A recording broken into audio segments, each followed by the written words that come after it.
Nope, it's not a BlackBerry or a Trio. This is an Android phone, built by one of the most revered mobile manufacturers for a time when social networks were just fun places to share status updates with friends and family.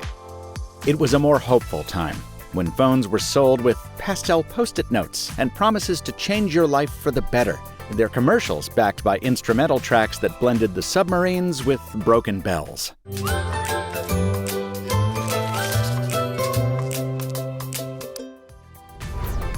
The year was 2011, and the phone was the HTC Status, a.k.a. the HTC ChaCha, a.k.a. the HTC ChaChaCha, a.k.a. the phone that made me a gadget blogger.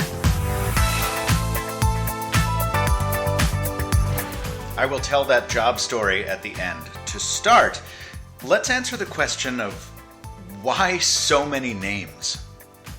Well, at the time, it was common for phones to have different brands across regions and even across different wireless carriers here in the States. Shout out to Sprint for the most ridiculous rebadge ever with the Sprint Samsung Galaxy S2 Epic 4G Touch. Phew. But HTC made life harder for itself by not realizing that in Spain, ChaCha is sometimes used as a pejorative. And the company also didn't realize that the US-based search engine ChaCha would also have a big enough problem with the name to file a lawsuit. So in some markets, it was rebranded with a third Cha, breaking the neat naming harmony it shared with its sibling, the HTC Salsa. And in the States, it got rebranded to the HTC Status, a far better fit for the first Facebook phone. The model I found on eBay is the Italian market version, but it is new old stock, and when I was shopping, there were plenty available, which gives you some idea of how well it sold. At the time, all the attention was on large screen slabs with dual-core processors. But in his first look video, Austin Evans called the Status kind of refreshing compared to those monsters. And I agree. Austin also called out the 2.6-inch 480 by 320 display as a benefit because of its landscape orientation relative to some of the competition, which anchors this phone in its time almost as much as its full QWERTY keyboard and its in-box accessories. Not just a micro USB cable and charger, but wired headphones for the phone's 3.5mm audio jack, and a removable 1250 mAh battery, under which sit slots for a micro SIM and micro SD card. Look what they took from us. I gotta talk about how good this thing feels in the hand. Not in the way we talk today about weight and material choices for which glass and metal slab feels better than the others. No, this was a time when companies were still experimenting with form factor, trying to deliver a special experience to a specific customer. The Status is the perfect size for the average hand, all rounded edges and compound curves, exuding approachability and friendliness. There's even a hint of retro styling on the white model, the black screen bezel evoking the frame of an old CRT television set, at least to me. The display itself really surprised me when I applied a colorful wallpaper. It's much more saturated than I recall LCDs being at the time, and brighter too. An LED hides behind the earpiece grill, appearing only when notifications or charging status make it necessary. And while the iPhone 6 would give bent phones a bad name just a few years afterward, the angled aluminum chassis of the Status was very intentional. It made voice calls feel more natural to those who'd grown up with a handset that conformed to the cheek, and it imparted a virtual lift to the touchscreen to make taps and swipes just a little more comfortable.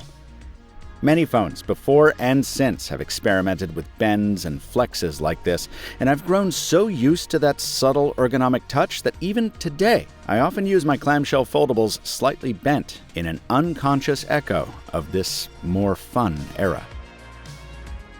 At the time, HTC was exploring the boundaries of design all across its lineup. The HTC Rime would launch the same year as the Status, and while its gendered marketing came off as tone-deaf even then, I will awaken you with a song. I will remain untangled and uncomplicated. it came with support for a whole ecosystem of its own specific accessories, including a wired charm meant to snake out from inside a handbag and serve as a tethered notification light. I bought an HTC Rime on eBay wanting to cover it in a video, but it didn't come with the charm. You gave me the headphones, but not the tentacle? If you have one of these, please reach out in the comments. I'd love to buy it from you. Now, the Status did go too far at points. For all the cloud-like comfort that pillowy keys convey, this QWERTY feels a bit cramped. We learned this lesson at Clicks and redesigned our newer keyboards accordingly. If all your buttons are the same shape and size, it's difficult to distinguish them by feel. But once you get used to it, you can get up to a good typing pace. And HTC did add a lot of utility here, even squeezing in dedicated send and end keys and a quartet of cursor controls, which on Android 2.3 were still quite useful for navigating the OS if you didn't want to smudge up the screen. Speaking of Android, at this point, Google's platform was only about 3 years old. And while it was powerful, it was not known for its tasteful design choices.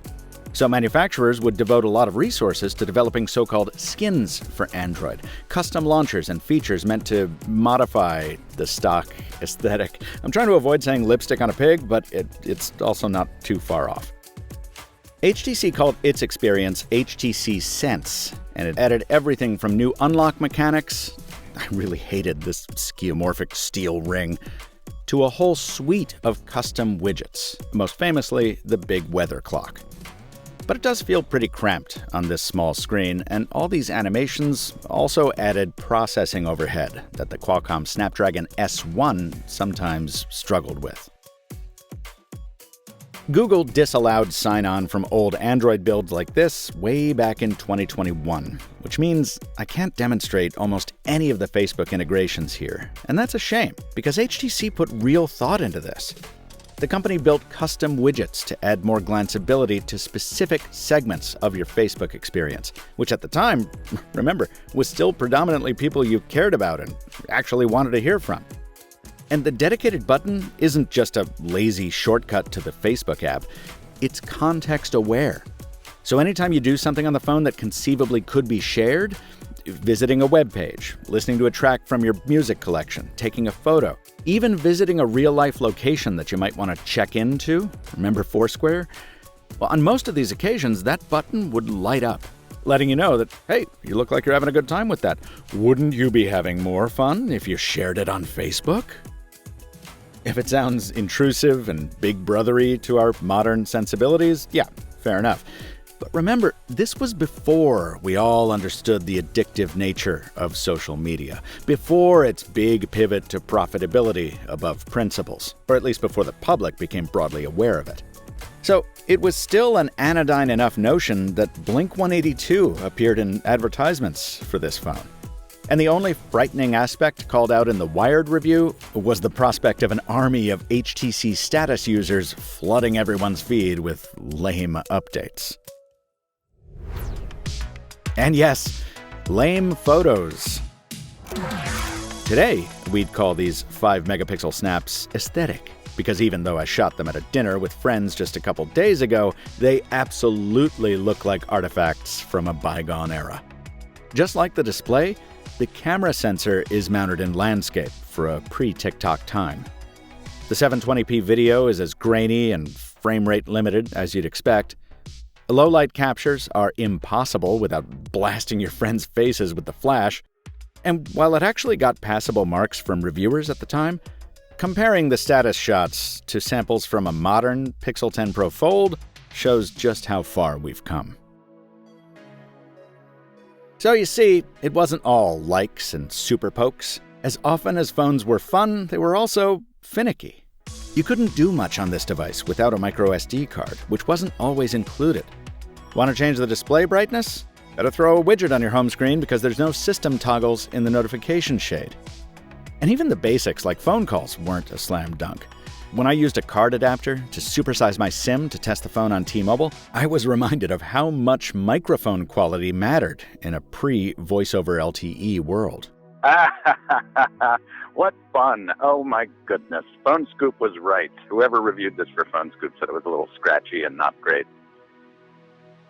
Even at just $49 with a 2-year contract at AT&T, the Status did not sell well, with various stories from summer 2011 reporting that the carrier was planning to ditch the phone not even 2 months after its release. AT&T denied this, but there's no question the phone didn't set the market on fire.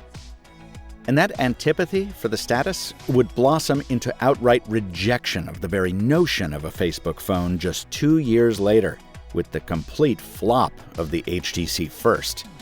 Facebook wouldn't revisit mobile hardware in a serious way until 2023 with the Meta Ray-Bans.